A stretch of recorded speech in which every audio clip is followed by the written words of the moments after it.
பேர் வச்சாங்கன்னா அது ஆறாவதாக வருகின்ற திதி, அதனால் அதற்கு சஷ்டி திதி அப்படின்னு பேர். ஆக கந்தனை பற்றி 6 கவசங்கள் பாடியதனால் இதற்கு பெயர் கந்த சஷ்டி கவசம் என்று பெயர். கவசம் அப்படின்னா காப்பு அப்படின்னு அர்த்தம்.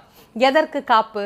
ஒரு போருக்கு செல்லக்கூடிய போர் வீரன் தன்னுடைய உயிரை காப்பாற்றி கொள்ள வேண்டும் என்பதற்காக கவசம் அணிந்து கொண்டு போருக்கு செல்வது அப்படிங்கிறது வழக்கம். நம் உடலுக்கு கவசமாக, நம்முடைய மனதுக்கு கவசமாக, நம்முடைய ஆன்மாவிற்கு கவசமாக, எந்த துயரும் நம்மை வந்து தாக்காதபடி நம்மை காக்கின்ற கவசங்களாக விளங்குவதனால் இதற்கு கந்த சஷ்டி கவசம் அப்படின்னு பேரு. பெயருக்கே இவ்வளவு சிறப்பு இருந்ததுன்னா இந்த பாடலுக்கு எவ்வளவு சிறப்பு இருக்கும்?